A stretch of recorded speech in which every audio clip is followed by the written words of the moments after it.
Praise the Lord, सभी को जय मसीह की। मेरे हिसाब से एक बहुत अनोखा टॉपिक है, आपने टाइटल देख लिया होगा बिल्कुल। और एक वचन के अकॉर्डिंग आपको समझाऊंगा। कभी कभी क्या होता है कि हम पवित्र बाइबल को समझकर पढ़कर समझ नहीं पाते और हम बहुत इजीली उस टाइप को ले लेते हैं और हम वही दिशा में पहुंच जाते हैं। बहुत खास वचन है, बहुत खास संदेश है। आइए प्रार्थना करेंगे। धन्यवाद करते हैं पिता, वचन प्रार्थना सब ग्रहण योग्य हो, लोगों को समझ आए, बुद्धि ज्ञान खोलना, और आज का वचन हमारे जीवन में बहुत कुछ लेके आए। यीशु मसीह के नाम से मांगता, आमीन। मेरे अजीजों, दीवार की ओर मुंह करके प्रार्थना करना, ये वचन हिजकिय्याह ने कहा है। और ये वचन कहाँ लिखा है, इस वचन में जाएंगे, प्रार्थना करेंगे। धन्यवाद करते हैं पिता, वचन के द्वारा हमारी आंखें खोलना ताकि हमसे कोई गलती ना हो जाए। यीशु मसीह के नाम से मांगता, आमीन। देखो मेरे अजीजों, वचन है यशायाह 38, ठीक है। यहाँ राजा हिजकिय्याह बीमार हुआ और परमेश्वर ने दास नबी को यशायाह नबी को भेज कर कह दिया, तू नहीं बचेगा, मर जाएगा। अब वो प्रार्थना करता है दीवार की ओर मुड़ करके। मैं वचन पढ़ूंगा, लेकिन उससे पहले कुछ कहना चाहता हूँ। कई बार हमारे मन में यही आता है कि वचन पढ़ के हम इसे सोचते हैं हम ऐसा करेंगे तो हमारी प्रार्थना जल्दी सुनेगी। पहले मैं भी ऐसे था, है ना। मैंने वचन पढ़ा और मैं भी दीवार की ओर मुंह करके प्रार्थना करने लगा, ये सोचकर कि शायद ये एक नियम है। ये कई बार हम यही सोचते हैं ना कि वचन में लिखा है, ओहो ये नियम हो गया, लेकिन उसकी गहराई नहीं जानते, उस चीज का मेथड नहीं जानते। प्रभु सुनेगा प्रार्थना, ऐसी बात नहीं, क्योंकि प्रार्थना चाहे कैसी भी हो, लेकिन वो सही तरीका नहीं है। हिजकिय्याह ने वो तरीका क्यों लिया था, ये आज प्रभु आपको बता रहे हैं, ताकि आज हम बहुत सारी गलतियां ऐसे कर देते हैं। हम वचन पढ़ते वो काम करते, लेकिन वो नियम नहीं है, वो ऐसा नियम नहीं है कि परमेश्वर कहता नहीं। तो बहुत जगह लिखा होता प्रार्थना करने का तरीका प्रभु ने बता रखा है, घुटने टेक करो, लेट देखो, प्रार्थना कैसे भी करो प्रभु सुनेगा। लेकिन हम एक साइकोलॉजी दिमाग बन जाता है, ओहो दीवार की ओर मुंह करेंगे तब जल्दी सुनेगा, यानी कि दीवार पे कुछ है, यानी कि दीवार पे हम करेंगे तो प्रार्थना, यानी कि दीवार से प्रभु प्रेम करता है। ऐसा नहीं है, ऐसा नहीं। दीवार की ओर अब सवाल आता है कि राजा हिजकिय्याह ने दीवार की ओर मुंह क्यों करा। तो वचन में जाएंगे, पहले निकालेंगे यशायाह 38 का, पहले से पढ़ूंगा। उन दिनों में हिजकिय्याह ऐसा रोगी हुआ कि वह मरने पर था। तब आमोस के पुत्र यशायाह नबी ने उसके पास जाकर कहा, यहोवा यूं कहता है, अपने घराने के विषय में जो आज्ञा देनी वे दे दे, क्योंकि तू ना बचेगा, मर जाएगा। बोल दिया। अभी संकट आ गया, विपत्ति आ गई।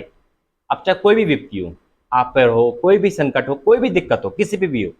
अब आपने सोचा, आपने ये वचन मिला, अब ये वचन मिला, आप सोच रहे हो अब इस प्रार्थना से जल्दी उत्तर मिलेगा, इस प्रार्थना करने से कैसे उत्तर मिलेगा। राज क्या लिखा है यहाँ पे दूसरे पद में, तब हिजकिय्याह ने दीवार की ओर मुंह कर फेर कर यहोवा से प्रार्थना करके कहा, दीवार की ओर मुंह फेर कर यहोवा से प्रार्थना करेगी। अब हम सोचे, ओहो तभी परमेश्वर सुनता है। दीवार, अब हम क्या हिजकिय्याह की दीवार लेके आओ, ऐसा तो नहीं है। कौन सी दीवार की ओर मुंह करना है हमें, दीवार की ओर कौन सी मुंह करना है, नहीं मेरे जी। तो वहां पे दीवार का सवाल नहीं है, मैं बताता हूं क्या कारण था, आगे पढ़ेंगे। और हे यहोवा, मैं विनती करता हूं, मुझ स्मरण कर कि मैं सच्चाई और खरे मन से अपने को तेरे सम्मुख जानकर चलता आया हूं, और जो तेरी दृष्टि में उचित था वही करता आया हूं। और हिजकिय्याह बिलक बिलक कर रोने लगा। अब यहाँ पे एक दूसरा वर्ड है, बिलक बिलक कर रोने लगा। परमेश्वर ने उसकी अच्छाई को याद करा, उसके रोने को देखा, अच्छाई को याद करा, रोने को देखा। अब परमेश्वर प्रार्थना सुनी। ये नहीं कि परमेश्वर ने दीवार की ओर मुंह करके प्रार्थना सुनी है। अब दीवार की ओर क्यों मुंह करा, मैं आपको बताता हूं। जब कोई व्यक्ति बीमार होगा तो वो लेटा रहेगा पलंग पर। अधिकतर पलंग दीवार के एक साइड बिछे रहते हैं। कोई भी आप देखो, पलंग जो भी होता है बीचों बीच नहीं होता है ना। दीवार एक साइड होती है और ज्यादा पेशेंट दीवार के साइड लेट रहते हैं। अब जैसे बच्चे लोग या कोई भी हमने देखा होगा कि दीवार की ओर मुंह कर लेते हैं ऐसे करके, किसी से बात नहीं करते और रोते रहते हैं। कई बार महिला भी, कई बार ऐसी कंडीशन होती है कि इंसान दीवार की ओर मुंह करके रोता है या फिर बोलता है, प्रार्थना करता है, यानी कि मुंह कर रहा है, दीवार से प्रार्थना नहीं कर रहा वो। ये नियम नहीं है, ये वहां पे उदासी, ताकि कोई ना देखे मुझे, कोई ना देखे मैं क्यों रो रहा हूं, क्या कारण है, मैं प्रभु से प्रार्थना कर रहा हूं, यानी कि अपने को छुपाकर मुंह ढककर रोना, ये कारण है मेरे जीवन। अब हम क्या सोचते हैं, ओहो दीवार की ओर मुंह करेंगे परमेश्वर सुनेगा हमारी, दीवार की ओर मुंह करेंगे तो उत्तर जल्दी मिलेगा। भैया दीवार से प्रार्थना करो, तो दीवार से प्रार्थना करो, तो एक मूर्ति पूजक हो गया। ऐसा नहीं है। और वो रोने लगा, तो अपनी मृत्यु को याद करके रोने लगा, अपने बच्चों, अपने घर को याद करके रोने लगा, भैया मर जाऊंगा तो क्या हो जाएगा। और परमेश्वर ने उसकी अच्छे काम को देखा, याद करा और रोने को देखा, और परमेश्वर प्रार्थना सुन के उसकी उम्र 15 साल बढ़ा दी। तो मेरे से तो ऐसे कई बहुत सारे वचन हैं जो हम पढ़ तो लेते हैं और हम अपनी बुद्धि द्वारा समझ लेते हैं और हमें आंसर भी प्रार्थना का मिलता है, लेकिन वो तरीका गलत होता है, क्योंकि परमेश्वर किसी का दिल नहीं तोड़ता, प्रभु प्रार्थना का आंसर देता है। लेकिन ऐसा नहीं है कि हम उसको नियम बना लें, है ना। आज हो सकता है कि बहुत घरों में इस वचन को लेकर प्रार्थना चल रही हो या चर्च में प्रार्थना चल रही हो कि भैया मुंह दीवार के मुंह करना प्रार्थना करनी है। एक वीडियो देखी थी मैंने बहुत पहले, तो सडनली बस एक वीडियो देखी थी मैंने कि दीवार के मुंह करके सब 5 लोग प्रार्थना करा रहे। अपना अपना नियम है, लेकिन ये तरीका देखो, तरीका सही नहीं है। क्यों नहीं है? क्योंकि अगर हम उसे फॉलो करें तो, यानी कि 24 घंटे में हम ये सोच रहे हैं दीवार के मुंह करके प्रार्थना जरूर करनी है। नहीं मेरे दीदी, ऐसा नहीं है। हमें प्रार्थना करने का तरीका प्रभु बताया, हम वैसे ही प्रार्थना करें। ठीक है, उम्मीद करता हूँ आज का वचन आपको बहुत कुछ सिखा गया होगा।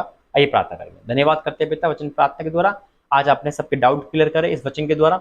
बहुत ये वचन पढ़ेंगे, पढ़ते हैं और पढ़ सकते हैं आगे चल के पिता, तो उनके मन में यही होगा कि हम ऐसी प्रार्थना करें और हमारा प्रार्थना का आंसर जल्दी आएगा। लेकिन आपने इसे भी ये बता रखा है कि वो रो रहा था इसलिए उसने दीवार की ओर मुंह करा। देखिए कोई नियम नहीं है ये कि ऐसी प्रार्थना से आप सुनते हो। आप मन की प्रार्थना रोने से सुनते हो पिता परमेश्वर, हमारी जब आंसू बहते हैं दुख में, हमारी आंसू की कदर करते हो। पिता मैं आपका धन्यवाद करता हूँ, आप बहुत बहुत प्रकाशन देते हो हम सबको बचाने के लिए और एक गलत मार्ग से सही मार्ग पर लाने के लिए। मैं आपका धन्यवाद करता हूँ, यीशु मसीह के नाम से मांगते हैं, आमीन आमीन आमीन। गॉड ब्लेस यू, जय मसीह। ये परमेश्वर की धन्यवाद है कि वो हमें बचाने के लिए बहुत कुछ करते हैं।